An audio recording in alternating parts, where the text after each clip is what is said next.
Kwa majina naitwa Frank Kuboja Manyama, shabiki wa Yanga kindakindaki.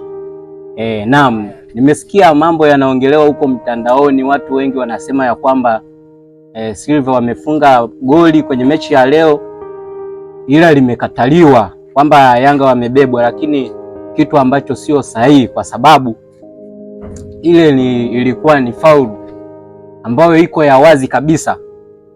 Unajua, kwenye sheria marefu wanavyotafsiri sheria, wanaangalia ni mazingira gani ambapo faulu imechezwa. Kwa hiyo ukiangalia ule mchezo wa leo, yale mazingira pale, Diarra yeye alienda kufanya nini? Kucheza mpira, lakini wale wachezaji wa Silver Striker walikuwa wawili. Mimi nimeiangalia ile mechi vizuri, walikuwa wawili. Kwa hiyo wao malengo yao hayakuwa kucheza mpira, yalikuwa kwenda kumzuia nani? Kumzuia Diarra asicheze ule mpira. Kwa hiyo ndio maana ulivyouangalia ule mpira, ile movement ya mpira ilivyokuwa inakuja, wao walikuwa hawakuwa na wazo kabisa la kucheza ule mpira. Ndio maana unaona hata wote hawakugusa, walikuwa na lengo la kumzuia tu Diarra asicheze ili mpira uende kwa nini? Kwa yule mchezaji wao mwingine. Kwa hiyo ndio maana refa akapiza kwamba nini? Ni faulu, ya licha ya kwamba mpira ulikuwa ushaingia kwenye nyavu. Kwa hiyo mimi nawaomba, kwa sababu maneno mengi yanaongelewa na wanasimba, wanasema kwamba Yanga kabebwa, kitu ambacho sio sahihi. Pale hamna cha kubebwa, na refa katafsiri sheria 17 za mpira wa miguu. Kwa hiyo tusiwe tunatoa maneno mengi ya kwamba Yanga wamebebwa. Lakini pia na labda tuzungumzie kuhusu, kuna swali ambalo watu wanauliza pia, unatofautisha vipi yani tukio ambalo limetokea leo na tukio ambalo lilitokea siku ya dabi Simba Sports Club na Yanga Sports Club ilivyotokea? Kwa sababu Pacome alionekana kama alimgusa golikipa, lakini maamuzi yalitoka kwamba golikipa alipewa adhabu, kwa hiyo kulikuwa na penalty. Haiwezi kufananishwa tukio lile na hili?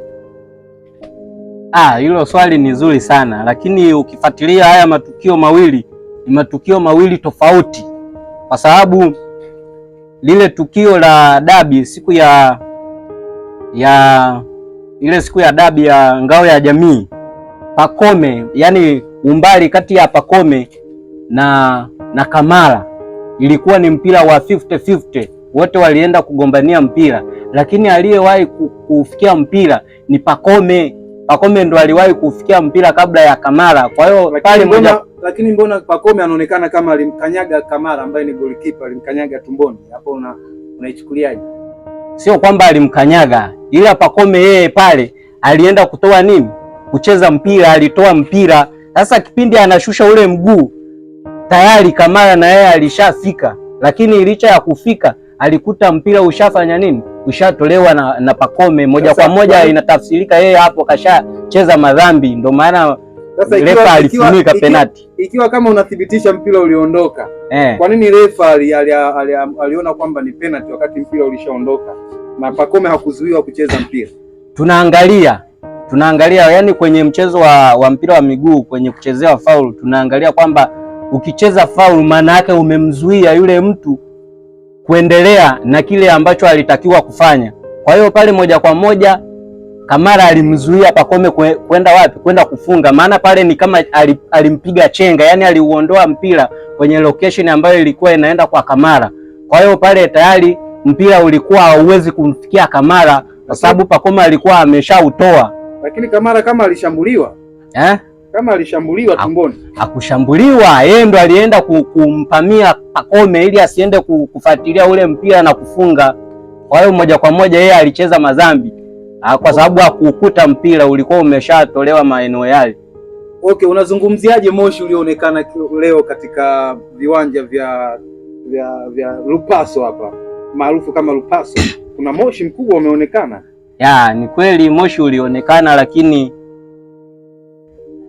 mimi sidhani kama moshi unaweza kutokea tu pasipokuwa na chanzo.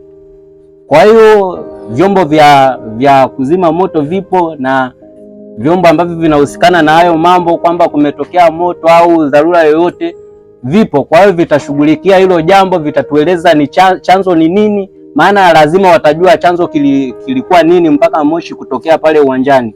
Lakini kwa nini mashabiki tunakuja juu tunasema kwamba Yanga ndo kahusika moja kwa moja, na tuwezi kujua. Lakini pia mimi nashangaa kwa sababu mashabiki wa Simba ndo wanaumia zaidi, ndo wako mtandaoni huko wanasema maneno mengi kwamba mara kabebwa, mara vitendo kafanya vya kishirikina, kitu ambacho sio sahihi. Ule moshi huwezi jua chanzo chake ni nini. Huenda ilikuwa hitilafu ya umeme pale maeneo ya uwanja, au watoto walikuwa wanachezea moto, huwezi jua. Kwa hiyo wewe unatuambia kabisa sio utamaduni ule sio utamaduni, kwa sababu hata kama ni utamaduni sidhani kama unaweza ukafanyika kiuwazi namna hiyo, na wakati watu tunajua kabisa kwamba huo utamaduni hauhusiki kwenye mpira wa miguu, na moja kwa moja hapo lazima faini itolewe. Kwa hiyo mi sidhani kama utamaduni unaweza ukatumika kiasi hicho, yani ikaonekana wazi kabisa.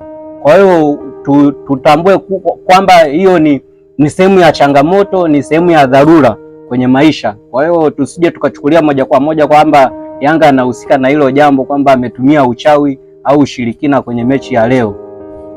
Okay, asante sana. Asante sana.